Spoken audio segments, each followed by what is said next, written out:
one of the companies that is making the most money from generative AI right now is actually a consulting firm. Accenture just reported its second quarter fiscal result, and a line item in these results jumped out at AI watchers. In the results, the company reported that it had what it calls, quote, generative AI new bookings, and these totaled over $600 million in this past quarter.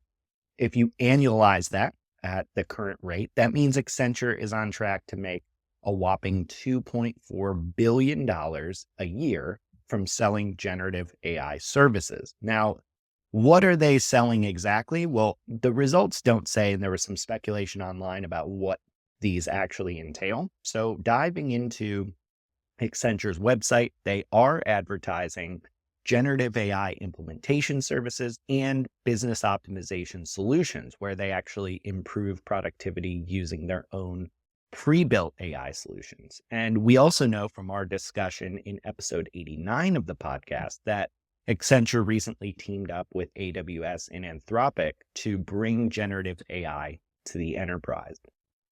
So, Paul, I think my first question for you here is clearly the market is responding to a major need here. I mean, deploying generative AI in the enterprise seems to be something that is in quite high demand. How much help do companies need here, and where do firms like Accenture fit in?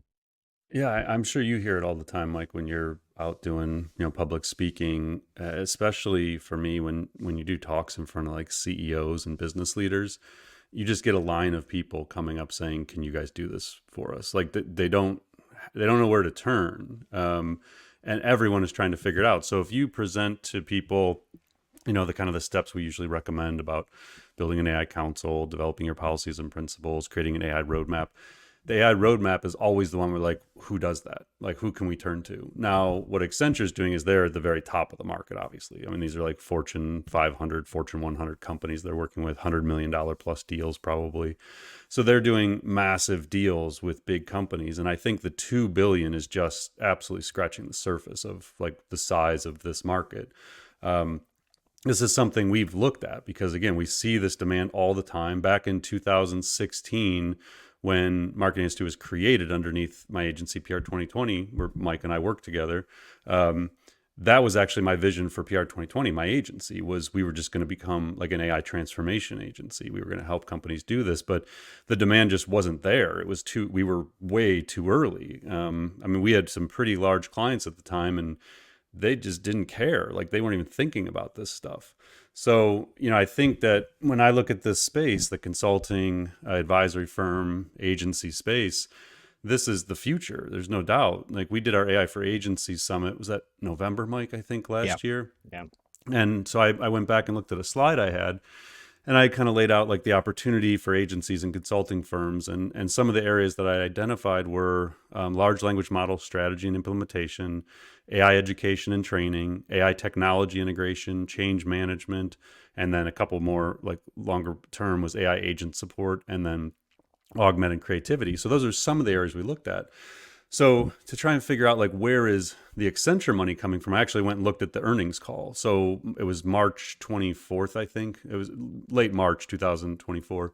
And so they talked more detailed about where this money is coming from. So let's say Julie Sweet, the chair and CEO, in the earnings call said, "We are also had over 600 million in new Gen AI bookings, taking us to 1.1 billion in Gen AI sales in the first half of their fiscal year, expanding our early lead in Gen AI, which is core to our clients' reinvention. We now have over 53,000 skilled data and AI practitioners against our goal of doubling our data and AI workforce from 40 to 80,000 by the end of fiscal year 2026. So for me, like, I'll go through a couple other findings from the earnings call, but basically what the way to think about this as a listener is we've been looking for hard data to show demand, adoption, and opportunity.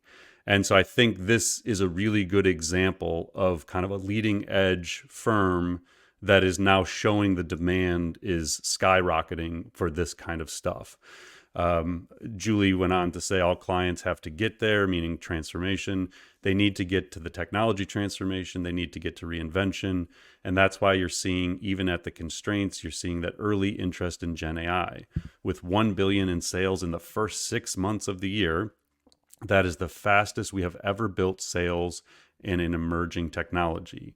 And what it tells you is that clients understand the importance of AI, that they're going to have to reinvent every part of the enterprise. So again, that was quote directly from their CEO.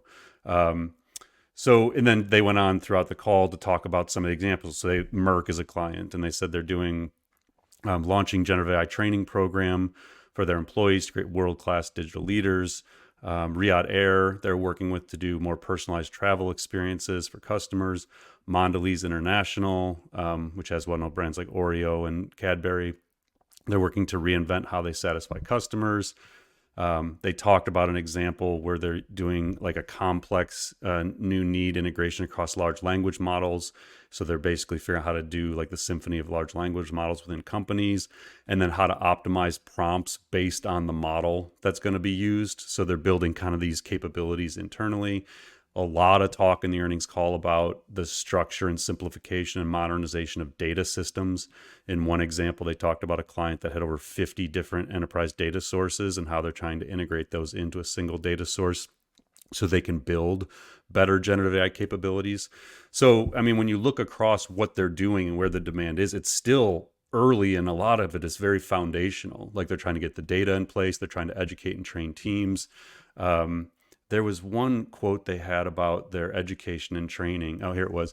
So they acquired Udacity in March, which was an ed tech training platform. And in their newsroom announcement, which we'll put in the findings, it said, according to Accenture research, business leaders say their number one challenge is their inability to upskill their workforces, with 51% of organizations starting to see negative impacts from worsening IT skills and shortages.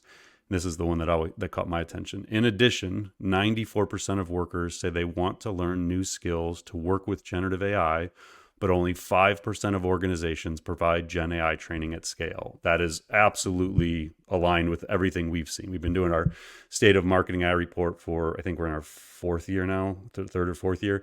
And lack of education and training has been the number one obstacle every year.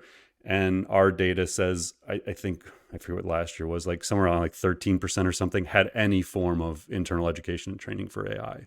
So yeah, I mean, I think again, like what we're seeing here is early indications and actual hard data to show that companies are trying to figure this out. I mean, is this aligned with what you're hearing when you're out on the speaking circuit, Mike? Yeah, 100%. And I think it's important to reiterate the point for anyone who's maybe unfamiliar with either the consulting and agency space or just the overall enterprise needs related to AI. I mean, I don't know. What do you think? Like these companies aren't able to go hire many people internally that have this type of education. You're almost by default forced. If you're not one of the major tech companies who are hoovering up a lot of the technical talent, you're forced to have to work with an outside party because, to my knowledge, it's really the biggest avenue for firms that have people educated in the right way to be able to either deliver implementations or foundational education. Yeah, I mean, it's like a two-tier approach. You got to upskill, your own people, provide the literacy within your own team, and develop the next generation of workers and leaders internally. But then you have to lean on people outside. Like I wouldn't be surprised if this is a $5 to $10 billion piece of business for Accenture in the next 2 years. And I would think that there's lots of opportunity. Like they're not even working with the smaller businesses. And this is what we keep stressing to people is like, if you run an agency or if you're independent consulting or whatever it is, there is such massive opportunity to help companies figure this out. And this is, again, like we're in the first inning of this AI transformation phase. And as things start evolving, there's going to be all kinds of opportunities that open, whether you want to go vertical specific and work just with like law firms or engineering firms or retail or whatever your niche is, or you want to be more broad. So again, if I was still running an agency, this is what I would have been doing. I mean, I sold that agency in 2021, so it's not a world I've been playing in much. But certainly through the Institute, we've done some AI consulting. We try and limit it because it's me and Mike. The capacity is pretty low for us to do the consulting work, so we've been pretty limited in it. we may evolve that. There may be some other things we do in the future, but at the moment, like, it's hard to look at this and not see just billions of dollars of opportunity ahead.